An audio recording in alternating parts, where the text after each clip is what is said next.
అందరికీ నమస్కారం. ఈరోజు కథ 'ప్రేమ ఎంత మధురం' episode 161. Will you marry me? ఇక స్టోరీలోకి వెళ్తే, పార్టీ నుంచి బయటకు వెళ్ళిపోతున్న స్నేహను అడ్డగించిన దాత్రి ఈ పార్టీకి నిన్నెవరు పిలిచారని అడిగింది. ఆమె తనను అందరిలోనూ అవమానించాలని అనుకుంటుందని అర్థం చేసుకున్న స్నేహ చిన్నగా నవ్వి, నువ్వు ఇన్వైట్ చేయకపోతే నీ పక్కన ఉన్న వ్యక్తి నన్ను ఇన్వైట్ చేయలేదని అర్థం కాదు కదా అని అంది. ఆ మాట వినగానే దాత్రి ఒక్కసారిగా షాక్ అయింది. స్నేహ నోటి నుండి ఆ మాటలు వస్తాయని ఆమె ఊహించలేదు.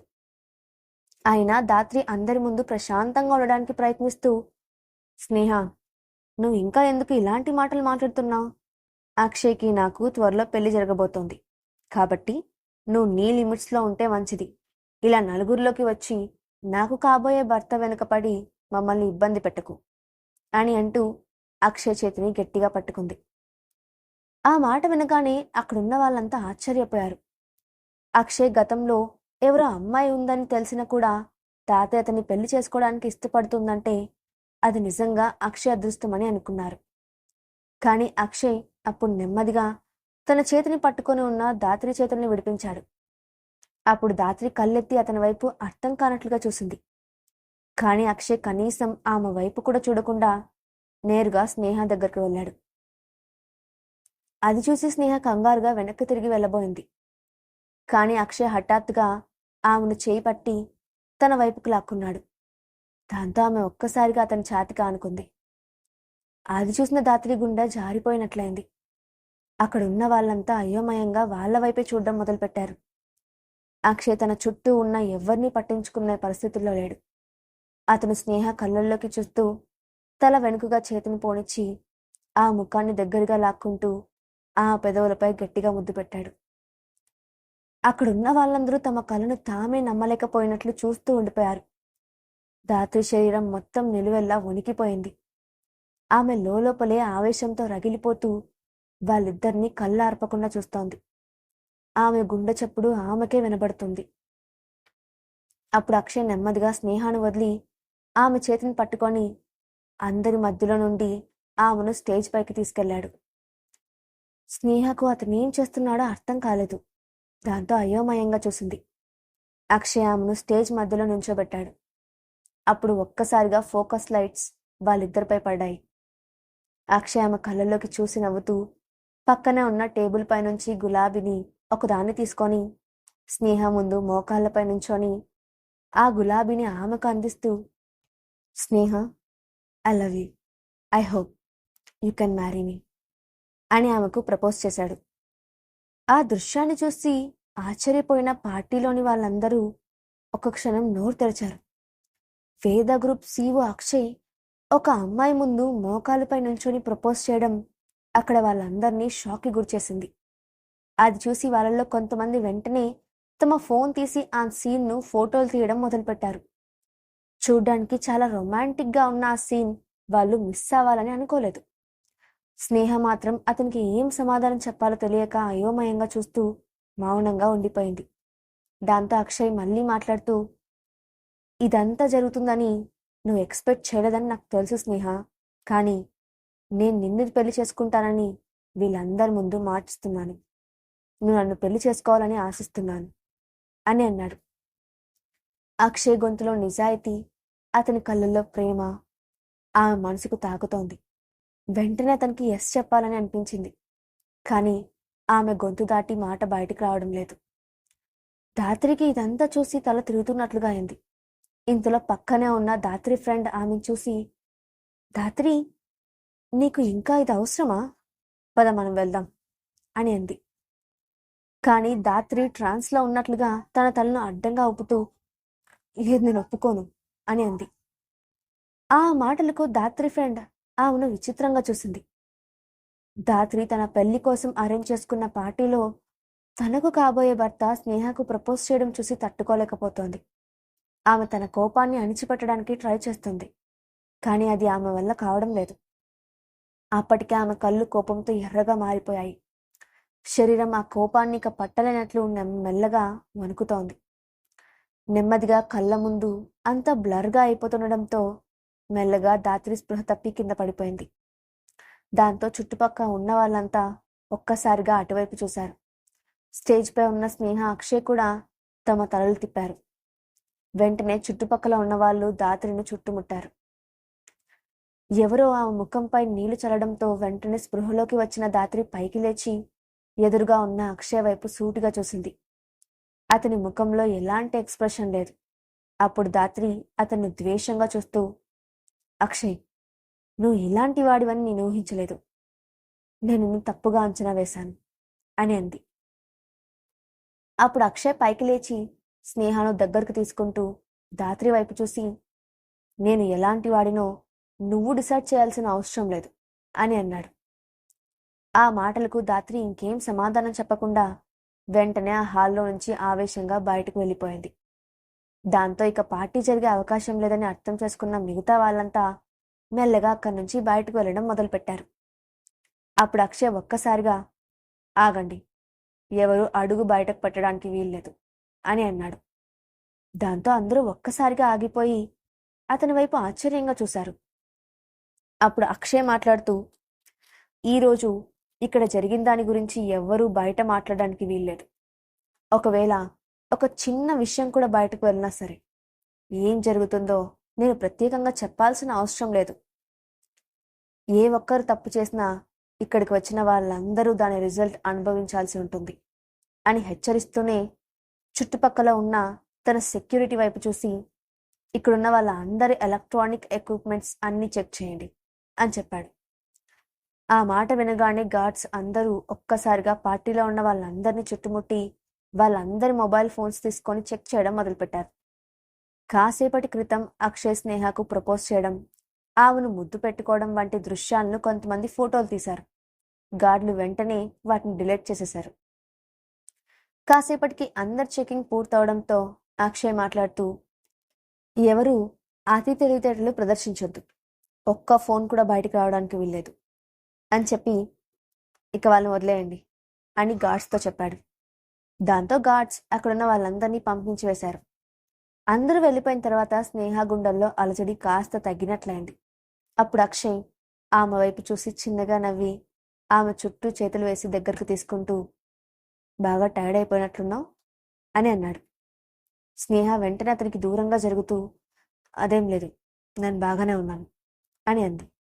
ఓహో, అయితే మరి కాసేపట్లో నువ్వు అలసిపోయేలా చేస్తాను, నువ్వేం కంగారు పడుకు అని కొంటగా అన్నాడు అక్షయ్. ఆ మాటకు స్నేహ అతన్ని కోపంగా చూసింది. అప్పుడు అక్షయ్ నవ్వుతూ ఆమె దగ్గరకు వెళ్ళి, నువ్వు ఎందుకు అంత టెన్షన్ పడుతున్నావు? నేను నిన్ను ప్రేమిస్తున్నానని ఈ ప్రపంచం మొత్తానికి తెలిసేలా చేస్తాను. నువ్వు నా దానివి స్నేహ అని ప్రేమగా అన్నాడు. అతని ప్రేమ చూసిన స్నేహ ఏం మాట్లాడలేక తలదించుకుంది. కానీ అంతలోనే ఆమె కళ్ళ ముందు స్పృహ తప్పి పడిపోయిన దాత్రి కనిపించింది. అక్కడి నుండి వెళ్ళిపోయే ముందు దాత్రి చూసిన చూపులో కనిపించిన ద్వేషం ఆమె కొంచెం భయం కలిగించేలా చేసింది.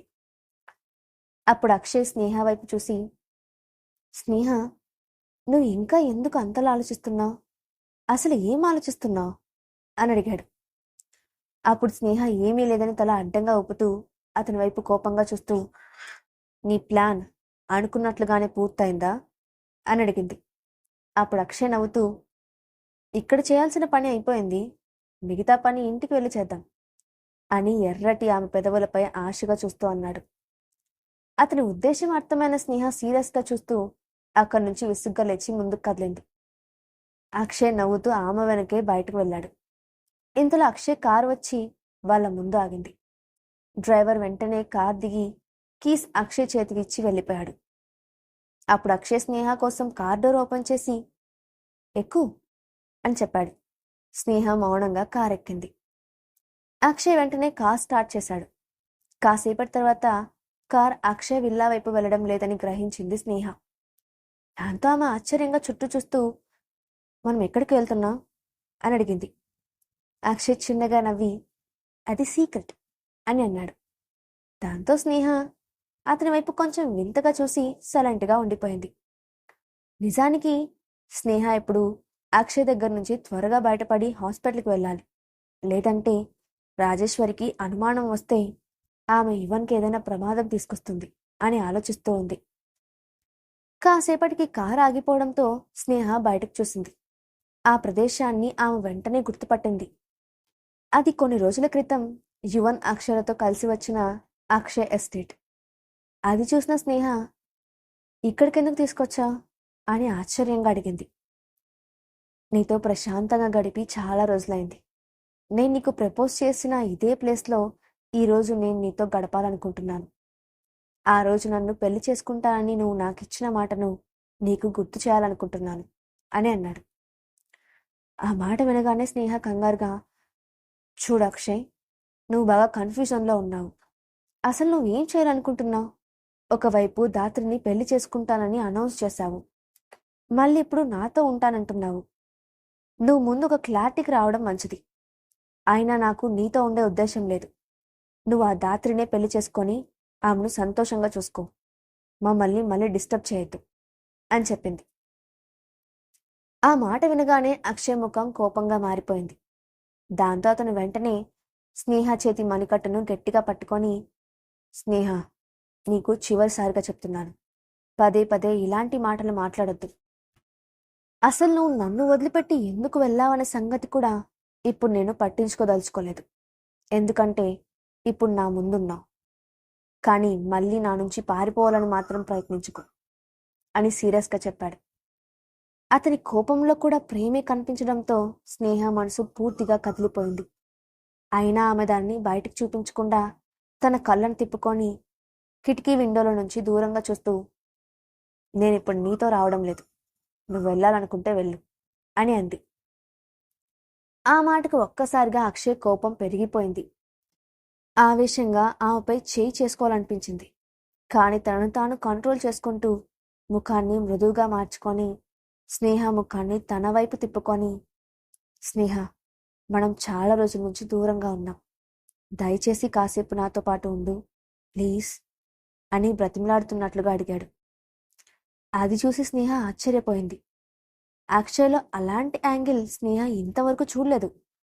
అతను మరో మనిషిని బ్రతిమలాడడం ఆమె ఊహించలేని విషయం. కానీ అతనిప్పుడు తనని బతిమలాడుతుండడంతో స్నేహ అతని ప్రవర్తనకు పూర్తిగా స్తంభించిపోయింది. ఇక అతన్ని ఇబ్బంది పెట్టడం ఇష్టం లేనట్లుగా రాజీ పడుతూ, సరే, నేను నీతో కాసేపు ఉంటాను, కానీ నన్ను డిస్టర్బ్ చేయకూడదు. నేను ఇప్పటికే అలసిపోయాను అని అంది. ఆ మాటకు ఒక క్షణం ఆలోచించిన అక్షయ్ సరే అని అన్నాడు. దాంతో స్నేహ కార్ దిగి అతను వెనకే లోపలికి వెళ్ళింది. నిజానికి స్నేహ కూడా ఆ క్షణం అతనితో గడపాలని అనిపించింది. ఫ్యూచర్లో మళ్ళీ అతనితో గడిపే అవకాశం రాదని ఆమె భయపడింది. ఎస్టేట్లోని గదిలోకి వెళ్ళిన అక్షయ్ వెంటనే డోర్ క్లోజ్ చేసి ఒక్క క్షణం కూడా ఆగలేనట్లుగా స్నేహను వెనక నుంచి హక్ చేసుకున్నాడు. స్నేహ వెంటనే అతని వైపుకి తిరిగి దూరంగా నెడుతూ, అక్షయ్, నువ్వు ఇలా చేయడం ఆపే అని అంది. అప్పుడు అక్షయ్ ఆమె కళ్ళల్లోకి చూస్తూ, స్నేహ, నీకు తెలుసా, నువ్వు వెళ్ళిన కాసేపటికే నాకు పిచ్చి పట్టినట్లయింది. నిద్రపోలేకపోయాను, తిండి తినలేకపోయాను. నా గుండెల్లో ఎంత బాధ ఉందో నాకు మాత్రమే తెలుసు. దాన్ని మర్చిపోవడానికి పగలు రాత్రి తేడా లేకుండా ఆఫీస్లో పని చేస్తూనే ఉన్నాను. ఇదంతా నీ వల్లే. నువ్వు ఎందుకు ఇలా చేస్తున్నావు అని ఆమెకు అర్థమయ్యేలా చెప్పడానికి ప్రయత్నించాడు. కానీ స్నేహ అతని చేతిని దూరంగా తీస్తూ, అక్షయ్, నేను ఇక మీ జీవితంలోకి మళ్ళీ తిరిగి రాలేను. జరిగిపోయిన వాటిని గుర్తు చేసుకొని నీ జీవితం పాడు చేసుకోకు. నాకు ఇప్పటికీ ఒక కొడుకున్నాడు. నీ పేరెంట్స్ చెప్పినట్లు 5 ఏళ్ల కొడుకున్న తల్లిని నువ్వు పెళ్లి చేసుకుంటే సొసైటీలో నీకు గౌరవం ఉండదు అంటూ సాధ్యమైనంత మృదువుగా అతనికి నచ్చ చెప్పడానికి ప్రయత్నించింది. కానీ అక్షయ ఆ మాటను వినలేదు. ఒక్కసారిగా ఆమెను 2 చేతులతో ఎత్తుకొని బెడ్పై పడుకోబెట్టి అతను కూడా పక్కకు చేరాడు. ఆ తర్వాత నెమ్మదిగా ఆమెను తన వైపుకు తిప్పుకొని, చూడు స్నేహ, యువన్ ఎవరికి పుట్టాడో, అతని తండ్రి ఎవరో నేను పట్టించుకోను. ఇప్పుడు నీ కడుపులో ఉన్న బిడ్డ నా బిడ్డ. అలాగే యువన్ కూడా నా పెద్ద కొడుకు. దీంట్లో ఎలాంటి మార్పు లేదు అని చెప్తూ ఆమె నుదుటిపై ముద్దు పెట్టి ఆమెను గట్టిగా హత్తుకున్నాడు. స్నేహ ఏం మాట్లాడలేదు. కేవలం మౌనంగా అతని స్పర్శను ఆస్వాదిస్తోంది. అక్షయ్ కూడా ప్రేమగా ఆమెను హత్తుకొని ఇన్ని రోజుల విరహాన్ని తీర్చుకోవడానికి ఆరాటపడుతున్నాడు. అతని బాధను అర్థం చేసుకుంది స్నేహ. ఆయన ఇప్పుడు పరిస్థితులన్నీ తన చేయి దాటిపోయాయని అనుకుంది. ఇంతలో అక్షయ్ మళ్ళీ మాట్లాడుతూ, స్నేహ, నువ్వు నాతో అబద్ధం చెప్పొద్దు. నువ్వు నన్ను ప్రేమిస్తున్నావని నాకు తెలుసు అని అన్నాడు. అప్పుడు స్నేహ వెంటనే అతని కౌగిలి నుండి విడిపోతూ అతని కళ్ళల్లోకి సీరియస్గా చూసి, ఇక నువ్వు ఆ ఊహల్లో నుంచి బయటకు రావడం మంచిది. ఇక ముందు నేను నిన్ను ప్రేమించడం లేదు అని గట్టిగా చెప్పింది. అయినా అక్షయ్ ఆ మాటల్ని పెద్దగా పట్టించుకోకుండా చిన్నగా నవ్వి, ఈ మాట నీ పెదాలు మాత్రమే చెప్తున్నాయి, కానీ నువ్వు నన్ను ఎంత ప్రేమిస్తున్నావో నీ గుండె చప్పుడు నాకు ఆల్రెడీ చెప్పేసింది అని అన్నాడు. నువ్వేదేదో ఊహించుకోకు, కళ్ళు దించుకుంటూ చెప్పింది స్నేహ. అప్పుడు అక్షయ్ ఆమె తల పైకెత్తి, నువ్వు అబద్ధాలు చెప్తున్నప్పుడు నా కళ్ళల్లోకి చూసే ధైర్యం చేయలేవు, అది నాకు తెలుసు అని అన్నాడు.